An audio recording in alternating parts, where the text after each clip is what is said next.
За 26-ны төлөвлөгөөн дээр хүн төвтэй хөгжлийн үзэл санаа гэдэг. Тэгээ боловсрал нэг талаас нөгөө талаасаа соёл гэдэг. Тэгээ бид энэ ямар иргэнийг ирээдүйд бэлтгэж байгаа юм бэ гэдэг тал дээр дүгнэлтийн цаг болсон юм шиг санагдаад байна. Монголынхоо түүх соёлыг мэдэхгүй, за гадны соёлд хит автсан. Үндсэндээ одоо Солонгосын K-pop, social media гэдэг дээр том жижиггүй ороод бүгдээрээ улс төр ирээ суучдаг. Нэг ийм ард түмэн болж болох гээд байна л д. Тийм учраас бид нар энэ Монгол өөрөө асар их түүхтэй, соёлтой юм улс. Энийг одоо тээж авч явах, энийг боловсролын хөтөлбөрт төлхөө оруулах, тэр дуулан секц хичээлүүлэх энэ тал дээр бол одоо онцгой анхаарах хэрэгтэй байгаамаа. Одоо ерөнхий боловсролын сургуулиудын багш нар тодорхой хэмжээний багахан нэг төлбөр аваад дуулан секц хичээлээ тэрийг хоригдчих юм. Тэр нууцаар баг хийдэг. Энд чи одоо яг ингээд эрүүл үзэгдэл мөн үү биш үү? Бид нар нэг талдаа зарим талдаа бол хит их тийм юутай. Би тэр нөгөө соёлын ваучер гэтэргээд яриад ирсэн. Зөв ойлгосон бол уул нь маш их зөв асуудал байгаа. Монголынхаа түүхийг өв тээж байгаа бид нар авч үлдэх. Энийгээ одоо би энэ эрхчлүүлүүдэд тодорхой хэмжээгээр дахиж оруулж ирэх үү? Бидний яг нийгмийн сошиал медиа гэдэг юм янз янзын зүйлээс одоо ингээд нэг хэдэн үзүүрийн плэт тарах чинь гэдэг байдлаар ойлгоод ингээд явцсан.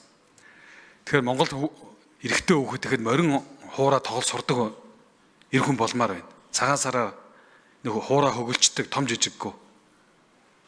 Тэгэхээр ийм одоо өв соёлуудыг тэг тал дээр одоо энэ төсөв төлөвлөгөөн юм туссан уу? Нэг. Хоёрдугаар тэр сургууль дээр би сая хөвсгөлийн хамгийн хойдлын сум дээр очисон л да. Монгол улсын хамгийн хойдлын сум гээл л да. Цагаан нар сум дээр сургууль барих гэсэн 9 удаа тэнцээр ороогүй. Ягаад ороогүй гэхээр тийшээ барилга барихад ойролцоогоор 10 цаг явж хүрдэг шорон замаар маш хүнд нөхцөлтэй. Тэгээ энийг сангийн метрийн төсөв төлөвлөгөөг нь яг ингээд шинжилээд хийч болоогүй мó? Энэ замын юуг нь яаж тооцд юм бэ? Яг аймгийн төвийн хажууд 60 км-ийн наан байгаа нэг сургууль барих нэг өөр, 10 цаг машинаар явдаг 200-300 км туулж очиж зам барилга барих нэг өөр л дөө.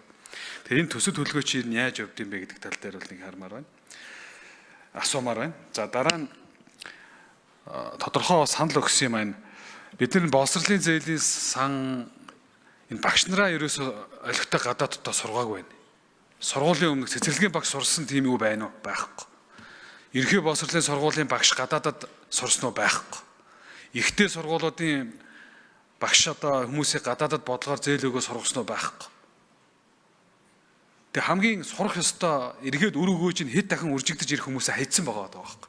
Тэгэхээр энэ 26 онд бол тэр боловсролын зээлийн тэтгэлгийн сангийн багагүй хувийг нь боловсролын салбарт нь зарцуул. Сургуулийн өмнөх боловсрол гэхээр үндсэндээ нэг хүүхдийг нэг хоол өгөөл нэг харсан болоо хайдаг гэж ерөөсөө үзэж болохгүй. Бараг 7 нас хүүхэд бол 7 настайдаа ямар хүн болох вэ гэдэг нь бараг төлөвшгүй байхгүй юу? Бид энийг хайждсан юм байна. Тийм учраас энэ тал дээр бол одоо цоо шинээр бас ингээ авч үзмээр байна. Багш нарыгаа өөрсдөө боловсролын салбарыг өөрийг боловсруулах хэрэгтэй болчиход байна. Энд нь хөрөнгө оруулалт хийх хэрэгтэй байж байна. Дээрээс нь энэ орон сууцгээд нийтдэг утгаар нь тавьчаад байгаа. Яг энэ хороолоор тэр 20 минутын хот байна уу? Багш нар, эмчнэр, сургуулийн одоо багш ажилчдыг нийлүүлдэг юм хотхны төлөлт хийж болохгүй байна уу?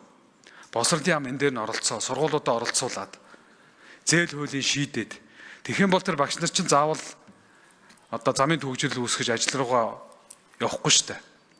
Тийм учраас энэ тал дээр одоо бас нийгмийн асуудал шийдвэр зорилгодоор юу байна? 1 минутын юм авч байгаа. Эрдэнэт гишүүнд 1 минут нэмж өгье.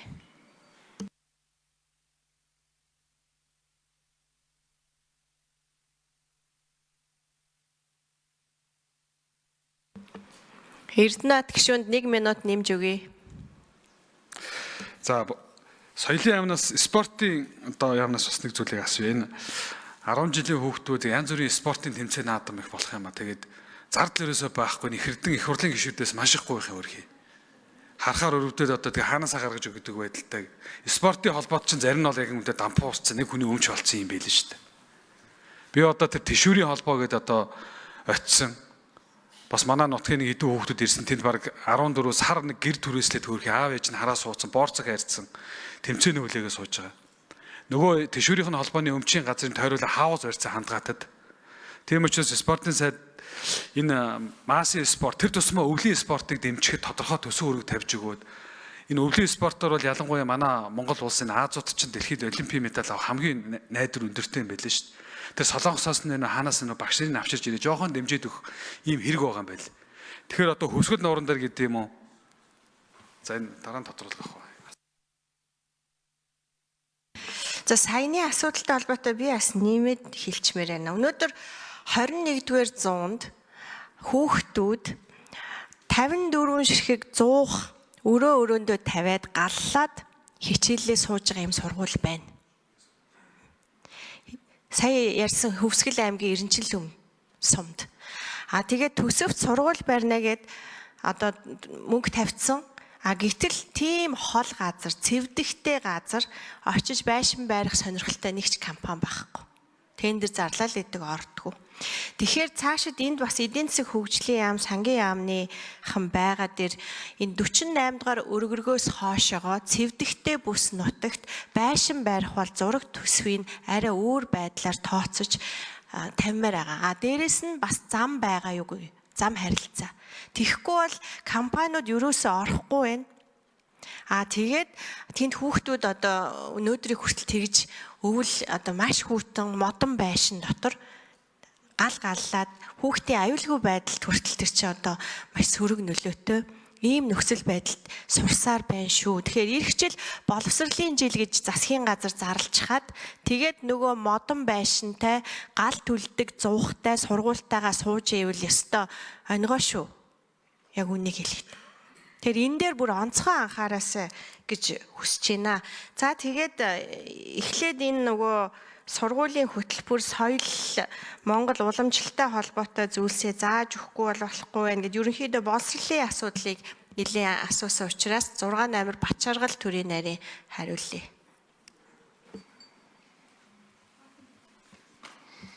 За гишүүний асуултанд хариулъя.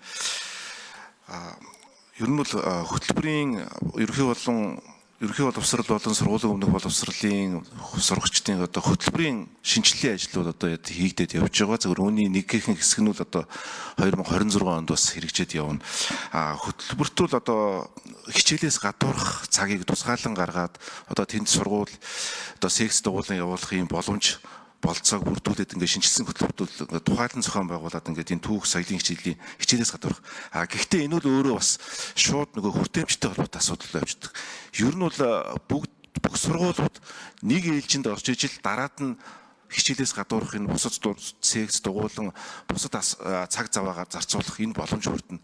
Тэрний төлөө энэ хүртээмжийг нэмэгдүүлэхээр боловсролын жилийн хүрээнд энэ бас олон сургууль цэцэрлэгийг нэмэгдүүлэх ажил явж байгаа. Гэхдээ энэ бол бас хангалттай биш. Дараад нь үе шаттайгаар нэгдүгээр ээлж рүү нэг ээлж рүү орох ажлууд бол хийгдэх юм байнамаа.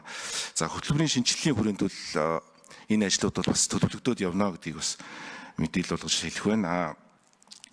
Шинжилгээг хийх одоо хөтөлбөр дунд ангиас одоо яг энэ хэрэгжилтүүд одоо 27 оноос бол яг бүрэн нэвтрээд одоо хэрэгжиж ажиллах болох юм аа. За зээлийн сангийн зарцуулалтын тухайд бол сонгон шалгаруулалтын журам бол одоо дөнгөж саяхан ингээд батлагдаад олон нийтэд бол одоо хүрээд ингээд ажиллана. Багшийн мэрэгжлийг бол тэргүүлэх мэрэгжилд оруулаад багш нарыг гадаадад боловсролын зээлийн сангаар сургах энэ боломжийг бол бүрэн нээгээд өчөж байгаа. Зүгээр хараахан одоо энэ шин тутам одоо орж байгаа шинэ хуулийн эрх зүйн зохицуулалт учраас одоо төгсөөд гараад ирсэн яг энэ журмаар зохицуулагдаад гараад ирсэн багш нарууд хараахан байхгүй ч гэсэн энэ боломж бол бас бүрэн нээгдээд явж байгаа гэж хэлэх юм. Болцсон уу? Хөтөлбөртэй холбоотойгоор юу лээ боловсролын хөгжлийн хүрээлэн дээр ажлын хэсэг боловсролын хүрээлэн дээр ажлын хэсэг байгуулагдсан. Тэгээд энэ хөтөлбөрийн агуулгаараа бид нар Монголын одоо энэ уламжлал, соёл, түүх энийг одоо оруулж өгж байгаа. Нэг 2 дугаар ангийн ер нь бага ангийн хөтөлбөр бол боловсруулсан туршилт явцсан байгаа штэ. Одоо дунд ангийн хөтөлбөр бол явж байгаа. Тэгээ бид нар хичээлийн агуулгаараа хөдөлмөрийн хичээл гэхэд одоо тэр юу гэдгийг дээл оёхч байдаг юм уу те. За биеийн тамирын хичээл гэхэд 93 наадмаа тэнд бас заагаад өгчдөг ч юм уу. Ийм агуулга руу явж байгаа гэж ойлгож байгаа шүү. Зөв бидтэй Бачаргалд байгаа те. Тэгээд энэ маань ингээд цаашаага хичээлийн агуулгата. Тэгээд нэг ээлжинд орсон сургуулиуд эх 9 сарын 1-ээс эхлээд үдээс өмнө танхимд танхимын хичээлүүд үдээс хойш спорт, урлагийн дугуйлангууд ажиллаж эхэлнэ гэж ойлгож байгаа шүү дээ. Би яг тэгж ойлгоод ярилцаад яваад байгаа гэдгээ өнөөдөр бүр албан ёсоор хэлж шүү. Түрүү бас манай хоёр төрийн нарийн айгүй том мэдээлэл камер дээр хилчлээ шүү. Манай Батхүү дарга, Ганбат дарга нар ер нь бол эрх хичээл босрлыг дэмжих хичээл учраас ахиухан сургуулиудаа барьчнаа. Төр хувийн хвшилтэйгээ хамтраад энэ одоо боловсролын салбарт хөрөнгө оруулалтуудыг шийдэх хэрэгцээ орчныг бүрдүүлнэ гэд сая яг одоо хариуцлагатайгаар мэдгдсэн байгаа шүү. Энэ бол протоколдүүлнэ. Тэгээд энийг одоо манай боловсролын яамныхан манай гишүүд бас айгүй сайн бичлэгийг тараана. Тэгээд дараа нь хариуцлага тооцсон шүү гэж хэлмээр байна. За намын сайд асуултанд хариулъя. За Эрдэнэт гишүүний асуултанд хариулъя. Би тантай санал нэг байна. Бид одоо Монголд ямар хүн бэлдэж дэлхийн бусад одоо улсын хүүхдүүдтэй яаж өрсөлдөх гээд байгаа гэдгээ тодорхойлох нь хамгийн чухал. За мэдээж одоо албан боловсролын хүрээнд бол мэдээж хүмүүжил үндсэн суурь боловсролыг олгодог. За хүний хүн болгодог зүйл бол яа харахгүй соёл байдаг. Тэгээ энийг албан бус боловсролын хүрээнд хэрэгжүүлэх шаардлагатай байдаг. Тэрнээс гадна одоо энэ гэр бүл бол соёлын анхдагч орчин гэж үздэг. За мэдээж одоо тодорхой төвшөнд академик чадруудыг бол боловсрлоор дамжаад авч байгаа. Гэхдээ одоо сүүлийн үед дэлхийн хүмүүсийн чиг хандлага дээрэс нь одоо ирээдүйд бий болж байгаа энэ хүүхэд залуучуудын байгаа нөхцөл байдал зөөлөн ур чадрууд байгаа. За энэ бол яг харахгүй өв соёлоо сурч мэдэх. За дээрэс нь одоо биеийн тамир спортоор хичээллэх. За дээрэс нь сэтгэн бодох чадраа хөгжүүлэх. За намын сайд гүйцэтгээд хариулж. Энэ олон ур чадруудыг хөгжүүлж бид нар одоо ирээдүйд дэлхийд өрсөлдөх чадвартай Монгол өв соёлоо мэддэг. Дээрэс нь өөрийнхөө өөртөө ихтгэлтэй иргэдийг бэлдэнэ. За энэнд бол хамгийн чухал зүйлүүд бол энэ албан боловсроос гадуур хийж байгаа хичээлийн хөтөлбөрүүд байгаа. За энэ ч утгаараа бид нар энэ одоо хүүхэд төгслийн хөтөлбөрийг хэрэгжүүлнэ гэж гаргаж ирсэн. За энэ бол хуулийн заалттай. За энэ хуулийн заалттай соёл спортын эрхийн бичгээ бол бид нэр хэрэгжүүлээд аваад явна гэж бодож байгаа. Бид нар бүгд мэдж байгаа одоо өөр зорилгоор улс төрийн хүрээнд энийг бол гуйвалсан. Бид ирээдүйн хүүхдэд дэлхийд өрсөлдүүлнэ гэж бодож байгаа бол дэлхийд хэрэгжиж байгаа энэ хөтөлбөрүүдийг ялгаагүй Монголд хэрэгжүүлж авч явах ёстой гэдэг байр суурьтай байгаа. За спортын салбар дээр асуулаа. За бид нар үнэ энэ хүүхдүүдэд зориулсан манай соёл спортын салбар бол хамгийн бага төсөвтэй байдаг. За энэ хөтөлбөр арга хэмжээний хүрээнд бол бид нар тодорхой унааны мөнгө, за дээрэс нь одоо хоолны мөнгө бас тодорхой зардлыг бол өгдөг. Энэ бол хүрдэггүй. Бид нар нэмэгдүүлэх шаардлагатай байгаа. Энэ олон тэмцээн уралдаан хийж байж хүүхдүүд спортод дуртай болно, өрсөлдөх чадвар нэмэгдэн, дахиад дээрэс нь тэмцэх чадвар хүртэл нэмэгддэг. Тийм учраас цаашд энэ хүүхдүүдэд зориулсан тэмцээн уралдаан, спортын арга хэмжээнд зориулсан санхүүжилт бол шаардлагатай байгаа. Энийг бол улсаас одоо тодорхой түвшинд бол санхүүжуулаад явдаг бас байгаа. Энэ бол төсөвт суугаад явдаг. За тэгээ гишүүдтэй хандаж хэлэхэд ер нь манай байнгын хорооны төсөв дотроо энэ соёл спортын төсөв хамгийн бага. Бүр үнэхээр зарим нэг мега төслийн одоо бүр 10% ч хүрэхээргүй бага юм төсөвтэй байгаа шүү. Тэгээд үнэхээр энэ хүний хөгжилтөө мөнгөө зориулъя гэх юм бол яг энэ хүүхдүүдийн боловсрол, соёл, за спорт, бие бэлтэр гэд энэ зүйлүүд рүү бид нар хөрөнгө оруулахгүй бол ирээдүйд одоо Монгол өв соёлоо мэдэхгүй, за дээрэс нь одоо юу гэдгийг бие хаарын хөгжил муутай ийм л хүүхдүүд төрөх одоо хувь тавилан хүлээж байгаа шүү гэдгийг хэлмээр байна. Эрдэнэт гишүүн нэмэлт тодруулга асууя. За би нэг бас давхар ажил хэргийн түрүү хэлгэсэн амжсангүй өвлийн одоо спорт аялал жуулчлалыг хөгжүүлэх зорилгоор ядаж одоо хөвсгөл нууран дээр хүмүүс өвөл очрыг хүүтэн байдаг дасгал гэх.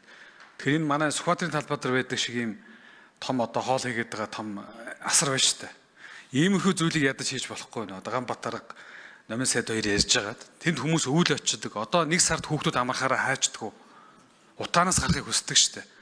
Хойшоо аймагуд руу хөдөө гарыг ихэд тэнд очиж хийх юм байхгүй. Тийм учраас нөгөө хүүхдийнх нь спортч байж, аялал жуулчлалын нэрэж гуулгаж нэг иймэрхүү байдлаар ингээд өвлийн аялал жуулчлал, спорт, за хүүхдийн тэр хөгжлийн агаарт гарах гэдэг юм уу ийм цогц юм гурван асуудлаар нэг ядаж нэг энэ эрх чилийн төсөв дээр нэг энэ өвөл гэдэг байдлаар нэг юм тавиад өгч болохгүй одоо бүс бүсэд ядаж те. Одоо тэр голын юун дээр ч байна уу? Юун дээр хөсгөл нуур, за тэр баруун тэр ус нууран дээр ч байна уу? Тэр ийм байдлаа нэг юмыг оруулж өгөөч гэж хүсэлт байна гэдэг хэлбэр. За өвлийн аялал жуулчлалтай холбоотой төлөвлөгөө намын сайд хариулъя.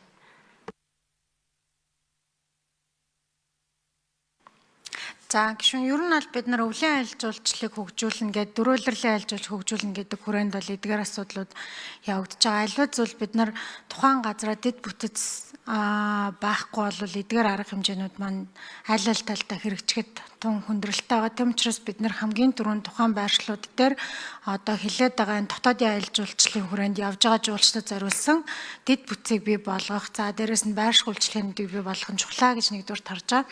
Хоёрдугаарт ер нь бол бүс нутаг болгон дээр аялал жуулчлалын бүтээгдэхүүн болгож өвөл болвол арга хэмжээнүүд тавигддаг.